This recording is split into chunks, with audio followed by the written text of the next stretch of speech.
Welcome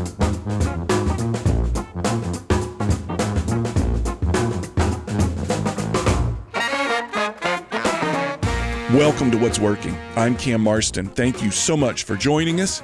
Going to have an interesting show for you today. I'll get into that in one moment. But if you're a regular listener and you're saying to yourself, he sounds a little strange today, you're right. I'm dealing with a bit of a head cold here and am hoping it won't get in the way of the show.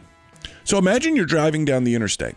Undoubtedly, at this very moment, if you're driving down the interstate listening to this podcast, there's an 18-wheeler within sight. It's front of you, behind you, it's next to you. And if you're behind one, the chances are the rear of that 18-wheeler is advertising for new drivers. We pay more cents per mile, full retirement, all these kind of pitches that are painted on the back of 18-wheelers. The industry needs drivers. Without a doubt, they need drivers. And as evidenced by the back of the 18-wheelers, if you drive on the interstate, 18-wheelers are a part of your life. If you watch the local news, 18-wheelers are also a part of your life. There's not a moment. Every commercial break in the local news has a trial attorney, oftentimes standing on the hood of an 18-wheeler, saying that if you've been hurt, you deserve more. And it's a bunch of them. It's not one or two trial attorneys. It seems like there are scores of different trial attorney firms saying that if you've been hurt in an 18-wheeler accident, you deserve more. What's going on out there? What's the truth? Are these two images of an industry that's desperate for more people versus an industry that kind of bludgeons the common driver? Where's the truth in all this? And what's the status of the industry? We did a program not too long ago on the inland waterways of the United States, talking about the significant infrastructure needs for the inland waterways. Well, what are the infrastructure needs for trucking? And I'm very curious, and for that reason, have lined up Mark Colson to be on the show. Once we come back from break, Mark will be with me. He's the president and CEO of the Alabama Trucking Association. And what he wants to do is paint a better picture of the humanness of the trucking industry, of the people that sit behind those steering wheels for long hours at a time. I had an uncle who's now since passed away who was a long-haul trucker. And as I can recall talking to him about it, he really liked it. He enjoyed the job. He found it fulfilling and quiet, and he was on his own for most of the time, and it really suited him. So what's going on with trucking in Alabama and outside of Alabama?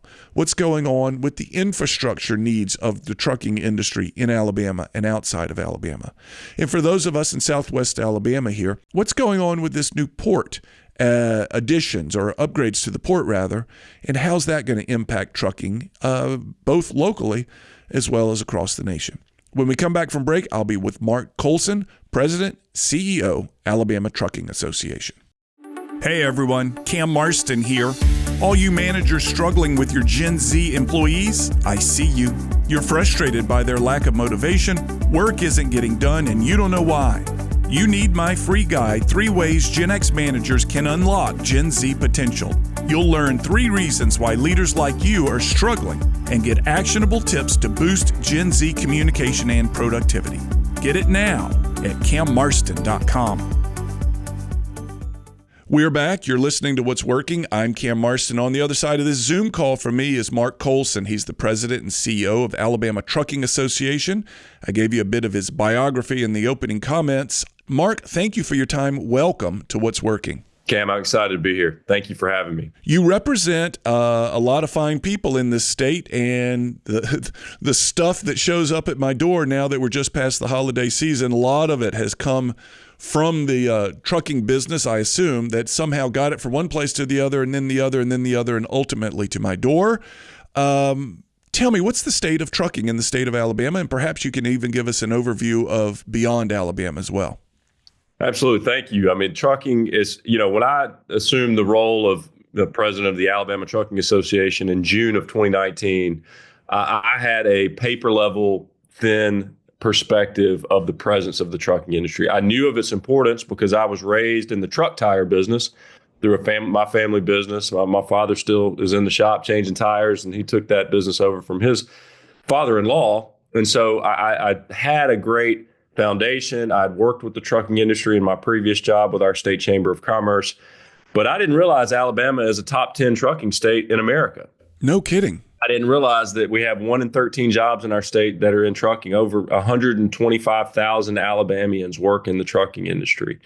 And so I knew that if someone like me, who was generally pretty informed about the makeup of Alabama's economy, I'd worked with every sector of our economy. I'd traveled to every county in the state in my previous job.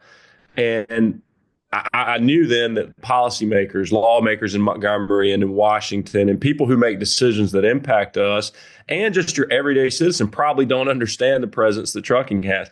And then to know that we deliver almost 90% of everything to every community in Alabama, and there's 86% of communities in Alabama that depend exclusively on trucking to get everything, not just the packages that arrive at your door, but all the inputs to produce anything in their community, anything that's made in their community and taken outside, exported, if you call it that. So it is an amazing industry made up of amazing people, and because of that, I have become extremely passionate about telling the stories and struggles of the folks in our business. And right now, you asked for a status update. I would say it's a tough economy. I mean, the election, I think, gave a lot of people in the business community, but in the transportation community, some hope, because we're under a lot of pressure from multiple angles. There's a full-fledged assault on the trucking industry from labor unions, plaintiffs' lawyers, and what I like to call environmental antagonists. And so we can talk about those issues today if you'd like. But, on top of that, you just have normal economic cycles. And right now we're in a down economic cycle. Freight has been down. The demand has been down for, the better part of 18 to 24 months. And, really? That surprises me. I feel like everything I've heard recently is that the economy is doing well, but that's right. I would suspect freight is one of the key elements of the economy, and yet it's down. It is, but markets move in cycles, and the stock market changes every day, and so most people are basing those feelings, because that's typically what they are, on what they see in the stock market. Yeah. And obviously, the stock market affects the freight markets, but it's not one-to-one. And I'm not an economist, so I'm not, and nor did I sleep at a Holiday Inn Express last night, but I'm not going to, try to be an economist. But I will say, there's different sectors of the freight market. There's different sectors of trucking. They all kind of, move in a similar direction, and some are doing better than others. But in general, it's been a tough year for truckers, both in Alabama and around the country. I see the information that you've provided, or actually the bio from the Alabama Trucking Association that I downloaded. The state of Alabama, 32,000 trucking companies, 131,000 working Alabamans, representing 1 in 13 jobs in the state, which you said. Yet on the back of every truck is "Come work for us." Is that on the back of every truck? It seems to suggest that they need drivers. Is that accurate? Yeah, it is. It's true in every skilled trade. The professional drivers are probably the most prominent job sector within trucking that is in demand, as well as diesel technicians. But there are numerous job sectors in trucking. You can be in communications and be in trucking, a lawyer, an accountant, fleet manager, safety professional, only HR. You pick a field, and there is a job for you in trucking. The challenge is with economic cycles, demand comes and goes, but people still need a talent pipeline, and that's something in trucking that I feel like when I took this job 5 years ago, that was the main thing I heard from members. We need more drivers. And I'm like, okay, well, what can we do about that? And there is no silver bullet. That's what you learn. And so through a rigorous work is what I would call it, through our foundation that we have within our association, we embarked on a journey, an adventure, as I call it, to really do what other industries have done to map the pathway for people who could or want to enter their industry and market that to the right folks. And so I won't go through that whole history, but it's been a 5-year journey here. And then as I looked around the country, there really wasn't like we can just do what they're doing in, Arkansas. They're doing some great things in Arkansas, but there's no one simple solution, because In trucking, you have a lot of barriers. You have, economic cycles. Then you have 18 to 21-year-olds can't drive interstate, which is a challenge. So if you have a 17 or 18-year-old that are interested, I might want to be a truck driver. Well, they can get their CDL and drive locally within the state lines, but they can't cross state lines. And also, regardless of your 18 to 21, or if you're 28 or 30, the average age, fun fact for your listeners, the average age of an entry-level driver in America is 38 years old. Interesting. That would mean they've tried 1 or 2 or maybe 3 jobs before. Yeah, it blew my mind. I didn't believe it. Yeah. And the average may move up or down a little bit, but it's in the mid-30s. And that means for like 20 years since someone was 18, they tried something else. And then, right before they're 40, said, I'm going to try this truck driving thing, which, hey, by the way, isn't easy. It's an extremely challenging job. And highly skilled job. And so all through that, we've now created a workforce campaign for the trucking industry in Alabama called My Trucking Future, and you can find it at mytruckingfuture.com. And it's a way it does a couple of simple things, and you've probably experienced this in your life. Is that if you pretended you wanted to be a truck driver and you just Googled truck driving jobs in Alabama or how to become a truck driver in Alabama, you get more search results than you would want. It's not a matter of a lack of information. Right. It's a matter of rich information that gets you right to where you need to be. Then it's, who is the messenger?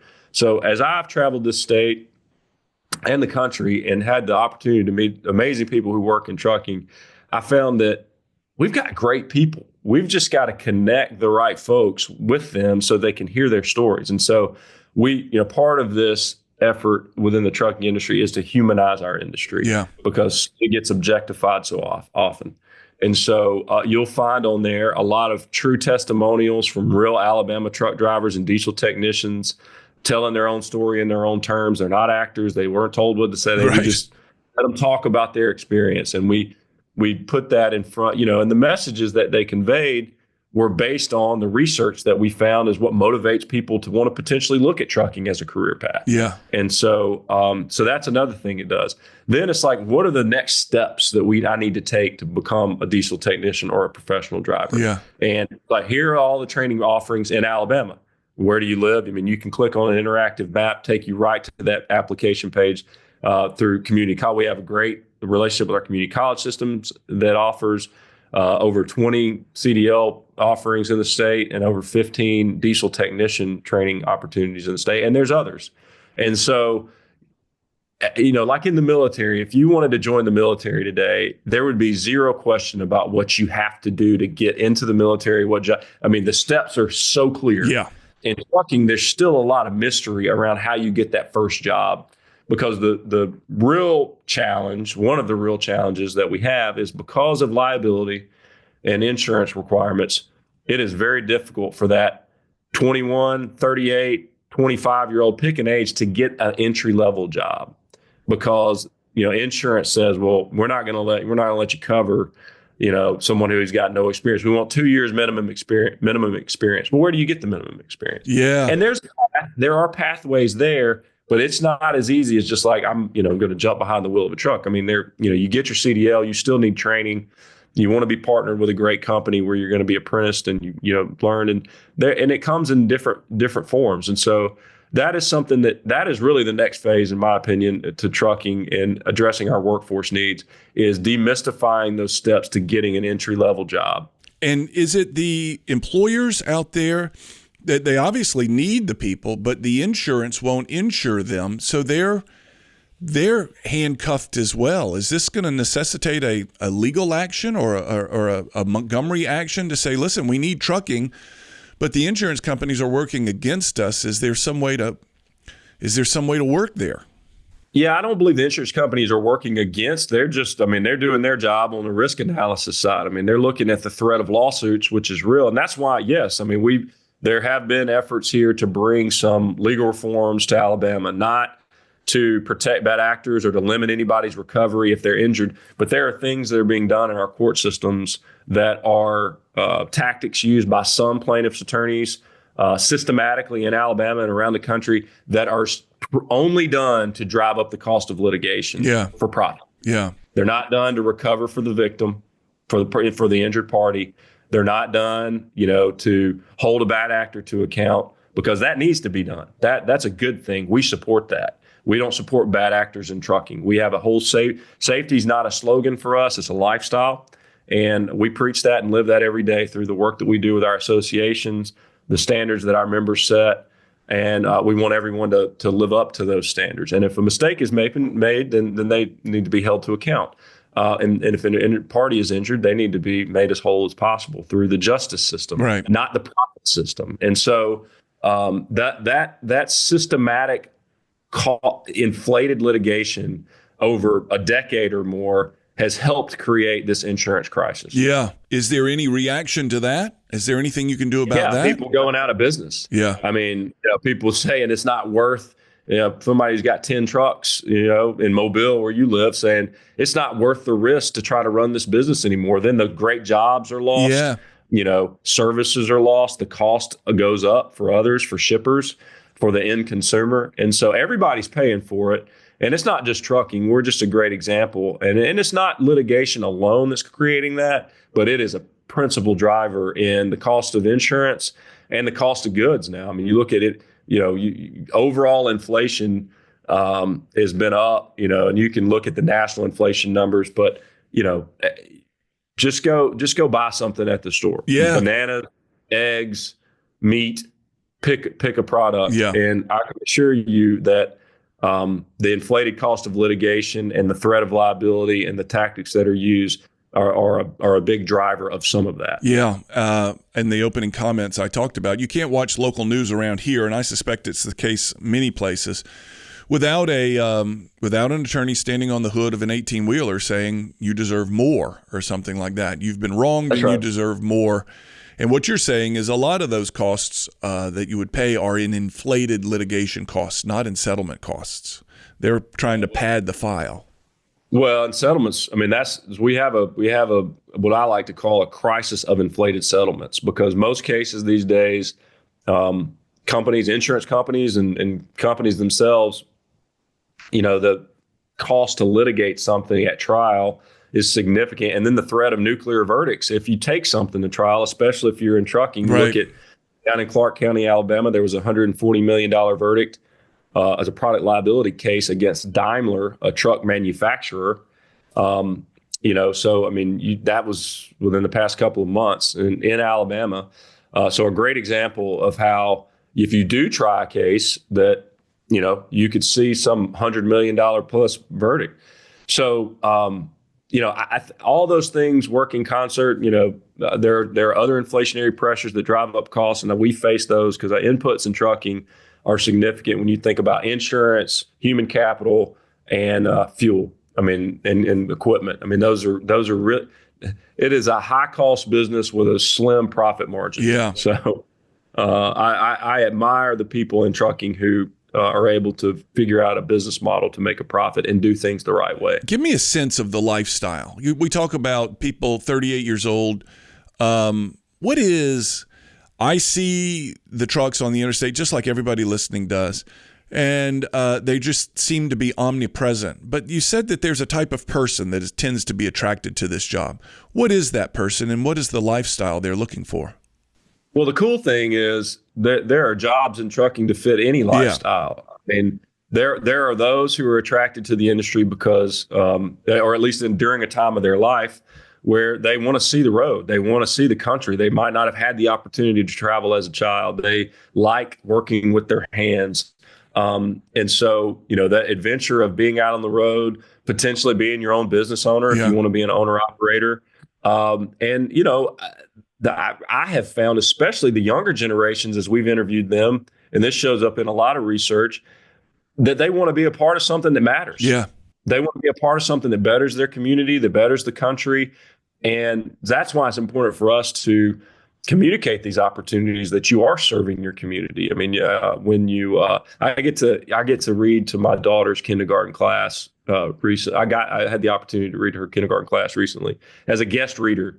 I chose one of my favorite books, Oh, the Places You'll Go by Dr. Seuss. Yeah, I know that one. Which I think is an appropriate book for kindergartners and truckers alike. Yeah. But I think about, the stories in that book about getting to see the world, facing life's challenges, climbing mountains. When you're in a valley, how you climb out of it. And I can't think of a better way to characterize a trucker who is out on the road. But, you think about other job professions like diesel technicians. I mean, again, people who like to work with their hands.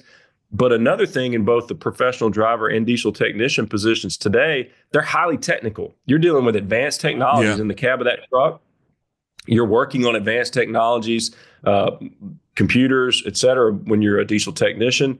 So there are a lot of people who are attracted to that. They love technology. They love also working with their hands. And so, especially on the technician side, there's always been a generation of people, a population of people who just like fixing things. Yeah. Trucks are pretty cool to fix. And the trucks, the modern day trucks are even cooler. They're challenging. That, as I've gotten to talk to a lot of folks, those are the kind of feedback that we get. But then, there's opportunities for folks who want to start a family. We've seen the population of female drivers increase. Yeah. And by the way, statistically safer than men. Sorry, guys. Yeah. On the road, but it's still 10% or less of the driver population in the country are females.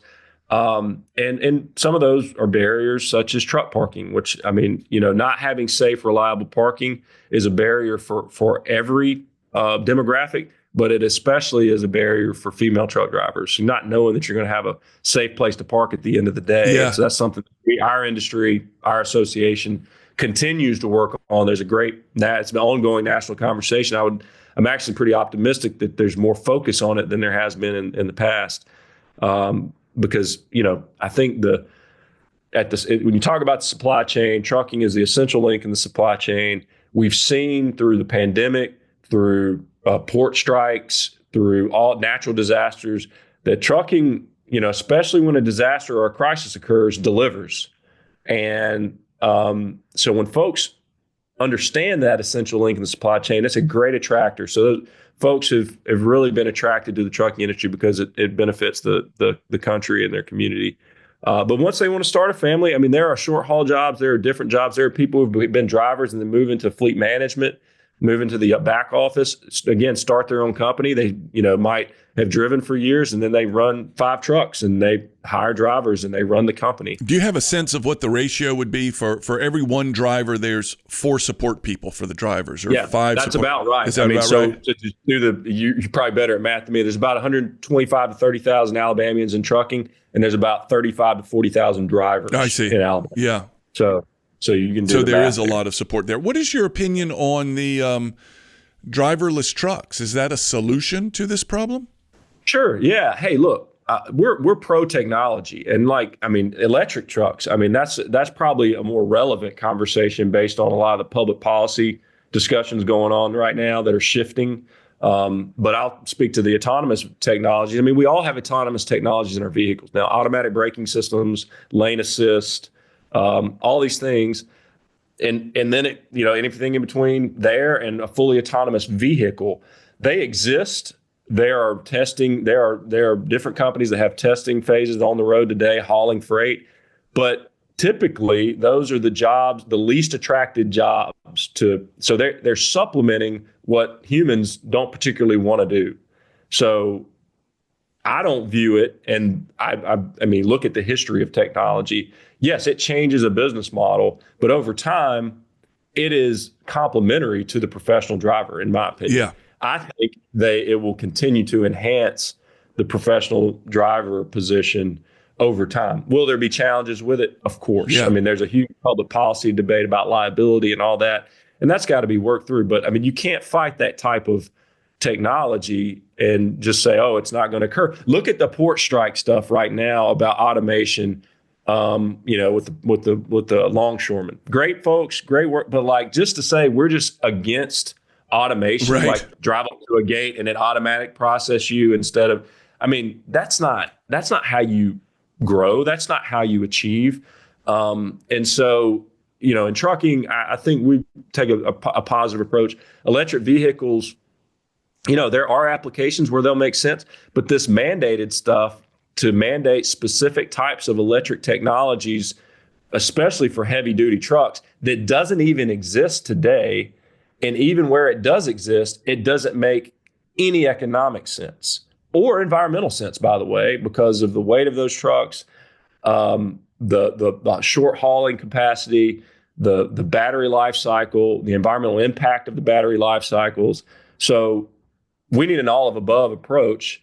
We in trucking, I believe, take a very positive approach to, hey, let's explore all that. We've through a partnership in our industry with manufacturers and even the EPA over a 20-year period have driven the emissions from diesel technology trucks to almost zero. No kidding. Near zero. Yeah. So like a modern day diesel truck today emits almost zero carbon emissions. That's remarkable. Like 2%. Yeah. And that was done in a 25-year period. Yeah. It shows you that, when you're committed to something and you have an economic model that supports it where people can still make money, you can still deliver, and it's not done on junk science, you can accomplish stuff. So we've seen California Air Regulatory Board and California CARB push, crazy mandates on trucking and just on their population. Yeah. Those are being challenged in court, but the EPA at the national level has allowed states like California to really set a national standard because they've not adopted one themselves. So now with the new administration in Washington, we're very hopeful that we can, come to some common sense solutions to some of this stuff and take an all of above approach and set some consistent standards that can be, look out 10 years or so where you can make business decisions. Because, flip-flopping back and forth every 4 years with different administrations and letting different states do different things like that, it doesn't make any sense. And it's driving up the cost for everybody, and it's not helping the environment. So give me two. We can do better. We can do better. Two scenarios here. I am let's say, 40-year-old rather, and I own my own rig versus I'm a 40-year-old and I work for a trucking company. What are the advantages of either side? Sure. I mean, there are a lot of folks in our business who have a lot of pride, and we take pride in them that want to work for themselves. They want to control their own destiny. They want to take on higher risks. That want to grow. So those that are independent contractors, owner operators, it's a choice they've made. They're not forced into that lifestyle. Yeah. Again, that's a whole other policy debate at the national level. Under the current Biden administration, Department of Labor, there's a new independent contractor rule that really punishes those that want to be small business owners. Yeah. In trucking. And trucking owner operators are different than independent contractors in a lot of other businesses. And so for that, 40-year-old that wants to own their own truck, they probably have a dream of owning 10 trucks. Yeah. And then 20. We've got members today that have run 200 truck fleets in our business that started out as a truck driver. Yeah. And then started with a truck, started with 5 trucks, then bought another company and had 10 trucks. And so that's the American dream. It's become harder and harder to do based on all the things we've already talked about. Labor, cost of inflation, insurance, liability. But if I own my own truck, how hard would it be for me to find customers? So I'd invest in a truck and I go knocking on doors and say, hey, I've got this. In today's current market, difficult because the spot market rates are low. But, contract freight is, where you have a, contract and dedicated, service. Yeah. And that would be a lot easier. So if you're fully dependent on the spot market in today's economy, that's pretty challenging. Yeah. And so, but it's also can be very lucrative. Going to your question of the driver who works for a company and is a company driver, less risks, on you to have to make payroll and pay insurance and do all the things that you have to do there. You probably, if you've chosen that lifestyle, work for a company whose values you really support, right? Because, you buy into there and they're probably family owned if you're working in Alabama.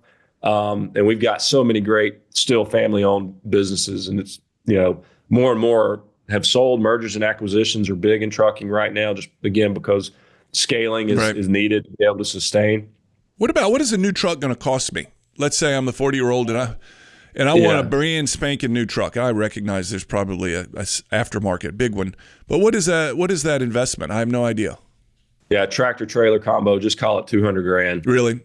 And that's going to get me. Yeah, that's a rough figure. I've never bought a truck, so I'm not the best person to ask. But just call it $200,000. Yeah. And what is the infrastructure state? We had a show not too long ago, inland waterways, and they were talking about the poor state of the infrastructure of the inland waterways. We hear infrastructure bill, the Biden infrastructure bill. What is the truckers' opinion of the infrastructure, both in the state of Alabama and beyond? We've got to have sustained investment in infrastructure in Alabama and across the country. We've supported that when we passed a gas tax increase in Alabama in 2019. It was the first time since 1992. Our association, I wasn't here yet, but I worked on that issue in my previous job. And it was hard because, I mean, we're not pro-tax. Yeah. No one is pro-tax. But we also live in the reality of the world that things cost money. And if you want good stuff, you got to pay for it. Yeah. How do you pay for it? Equitable and fair. And we're always willing to put money on the table in trucking. We pay as a per capita or per percentage basis way more than our fair share in motor fuels taxes, infrastructure taxes, over and above what a normal business pays. And as long as that's done equitably, we're okay to do that. We've had an infrastructure discussion down in Mobile on the I-10 Mobile River Bridge. Right. And, no one likes tolling. We don't like tolling. Tolling is a means to finance debt, by the way. It's typically an inefficient means to finance debt, if you think about it. If you think about how you raise a dollar and what percentage of that dollar actually goes to pay off the debt, the more administrative fee, the more cost you have on that dollar, the less of that dollar is going to pay on the debt. Right. So that's all you got to think about when you think about tolls. It's not just a tax. It's a means to finance debt. Mm-hmm. And so we've brought a lot of common sense thoughts to how to finance that project, and how not to look at trucking as just a sole solution to pay a tax that that everybody needs to bear together to be able to pay for an infrastructure project that is needed direly. Yeah. And so, right now in this country, we fund our infrastructure at the federal, state, and local levels generally through motor fuels taxes, right. Diesel and gas. There's a fee on electric vehicles now that's equitable to what a person would pay for a combustion engine vehicle. Longer term in this country, we've got to have a hard discussion about how we're going to fund those things, because we've got to have safe infrastructure, to your point.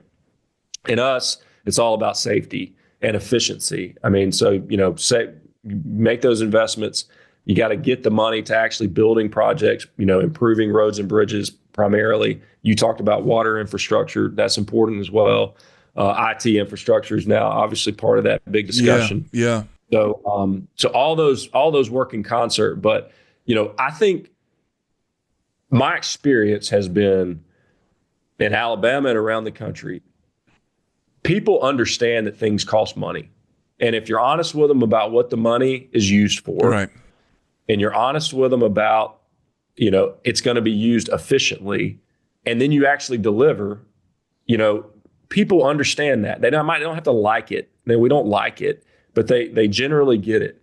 The challenge comes when, you see states like there's one in Rhode Island right now who are just tolling out of state truck. They're just doing things to finance, to fundraise, basically, to tax different groups of people, in our case, truckers, that are not equitable. Yeah. That's when faith is lost, trust is lost, and whether it be government or whoever's doing that. And, and I think truckers are very skeptical because they've seen that, and especially that 40-year-old guy who owns his own truck, that toll is going to take a bigger impact on him than Walmart. Yeah, I bet it will. Walmart's going to pay a lot more money, but it's going to hit him harder than a big company. And by the way, the Walmart, transportation group is one of the best in the country, so I wasn't picking on them. I understand.